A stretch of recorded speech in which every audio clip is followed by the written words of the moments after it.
मेरे प्यारे साथियों, मित्रों और दोस्तों, सादर नमस्कार। मैं हूं आपका इष्ट मित्र दोस्त मिस्टर शांतिलाल डंसेना, बड़े डुमरपाली, रावटसन, खरसिया, जिला रायगढ़, छत्तीसगढ़, भारत से हूं। मित्रों, आप लोग हमारे इस यूट्यूब चैनल वीडियो को पहली बार देख रहे हैं तो आपसे मैं निवेदन करता हूं, इसको सब्सक्राइब जरूर कर दें। बेल आइकन का जो घंटी है उसको भी क्लिक कर दें और ऑल ऑप्शन का चयन करना होगा। अगर आप लोग हमारे फेसबुक वीडियो को देखते हैं तो शुरू से अंत तक जरूर देखें, सुने, समझें, अनुभव करें। मन कहे उचित लगे, अच्छा लगे तो एक लाइक आप हमें जरूर दें और इष्ट मित्रों के पास शेयर भी करें। अगर आप लोग हमारे इस यूट्यूब चैनल वीडियो को और फेसबुक वीडियो को देखते हैं तो आपको मैं हृदय से धन्यवाद देता हूं। मित्रों, अगर कोई विशेष संशोधन करना है तो कमेंट बॉक्स है, उस पर आप हमें सूचना जरूर दें और आगे के लिए मार्गदर्शन भी दें। मित्रों, मनुष्य का जो कर्म है, क्रिया है, वो बड़ा अद्भुत है। अगर हम क्रिया करने का जो ढंग है, कर्म करने का जो तरीका है, उसको समझते हैं और नई नई दिशा में क्रियान्वयन करते हैं तो फिर उसका लक्ष्य, उद्देश्य जो होता है संदिग्ध रहती है।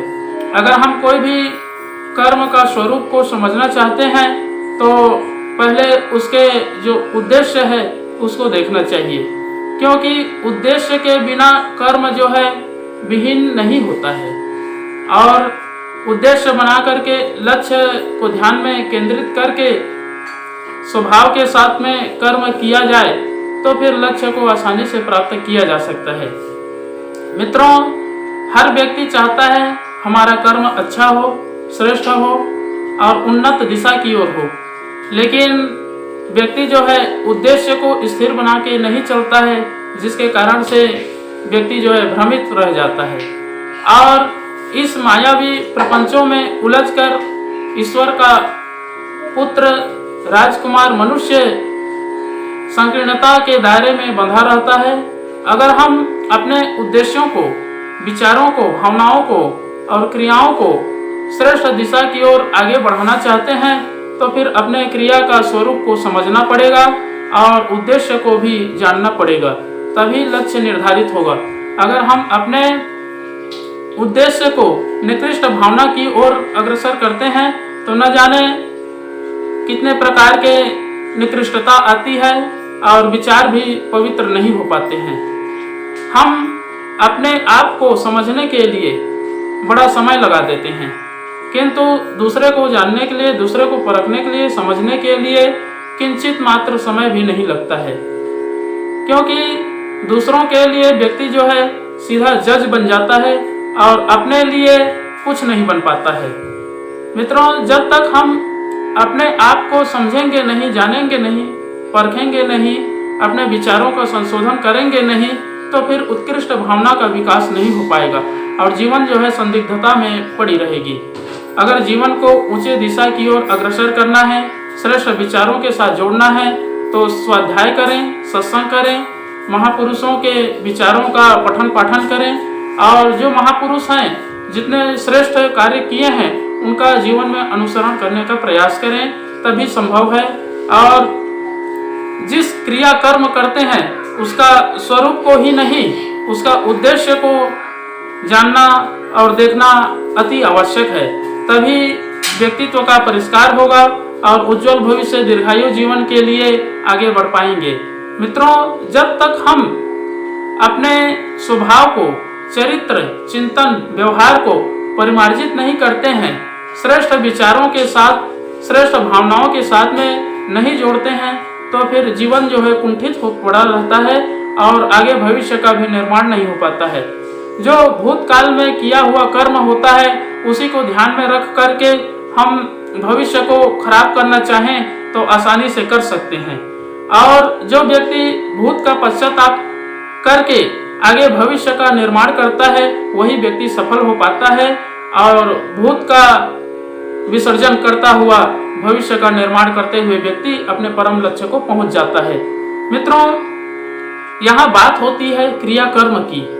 हम दैनिक जीवन में जितने भी क्रियाकलाप कर्म करते हैं अगर वो अनुशासन में बंधा नहीं है, अनुशासित नहीं है और मर्यादित नहीं है, तो फिर पशु पक्षी की तरह जीवन व्यतीत करते हुए इस जीवन लीला को समाप्त कर देते हैं। अगर हम अपने भावनाओं में अपनी योग्यता को पारदर्शिता के साथ में व्यक्त करना चाहते हैं तो कर्म को पारदर्शी रखना पड़ेगा, पानी की तरह निर्मल, साफ सुथरा, स्वच्छ रखना पड़ेगा। तभी विचारों में श्रेष्ठ विचार आएंगे और जीवन जो है अद्भुत दिशा की ओर आगे बढ़ता हुआ जीवन पर्यंत सत्कर्म करते हुए परम धाम को, परम लक्ष्य को, मुक्ति को प्राप्त किया जा सकता है।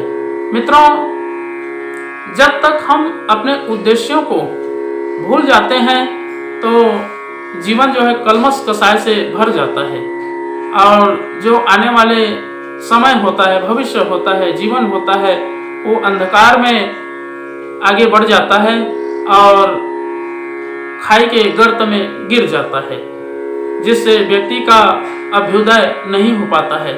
मित्रों, अगर अपने कर्म स्वभाव को परिवर्तन करना है, परिमार्जन करना है, संशोधन करना है, तो एक आधार है गायत्री महामंत्र। अगर हम गायत्री महामंत्र का उच्चारण करते हैं, जाप करते हैं, लेखन करते हैं, तो फिर हमारी जो दिव्य शक्तियां हैं वो प्रस्फुटित होती है, मस्तिष्क जो है शांत बना रहता है। तो आइए मित्रों, एक बार गायत्री महामंत्र और एक बार संपुट के साथ में महामृत्युंजय मंत्र का उच्चारण मेरे साथ साथ में करेंगे। ओम भूर्भुवः स्वः तत्सवितुर्वरेण्यं भर्गो देवस्य धीमहि धियो यो नः प्रचोदयात्। उस प्राण स्वरूप, दुख नाशक, सुख स्वरूप, श्रेष्ठ, तेजस्वी, पाप नाशक, देव स्वरूप परमात्मा को हम अपनी अंतरात्मा में धारण करें। वह परमात्मा हमारी बुद्धि को सत्मार्ग की ओर प्रेरित करे।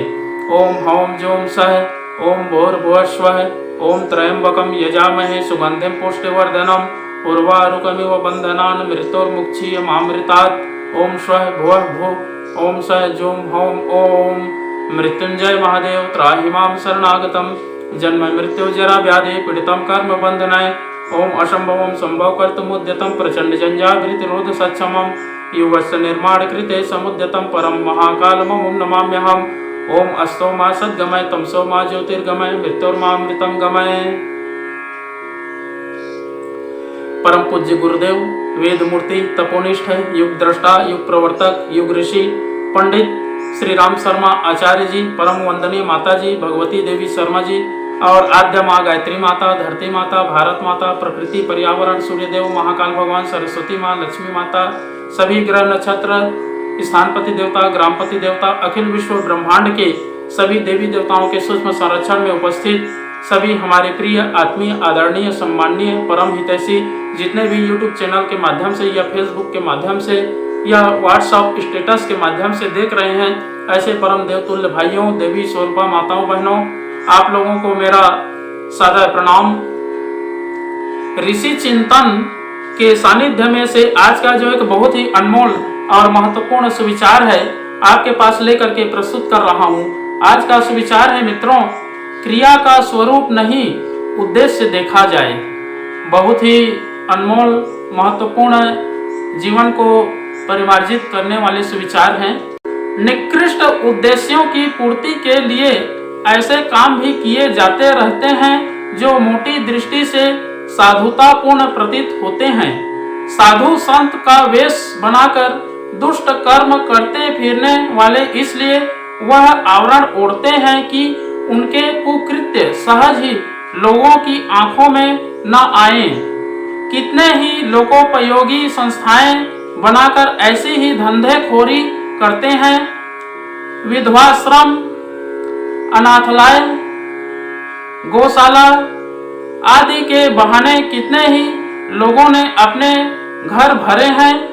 बाहर से देखने में यह लोग पुण्य परमार्थ में संलग्न दिखाई पड़ते हैं, पर वस्तुतः उनका प्रयोजन लोगों की धर्म भावना और दया करुणा का दोहन करके अपना स्वार्थ सिद्ध करना भर होता है।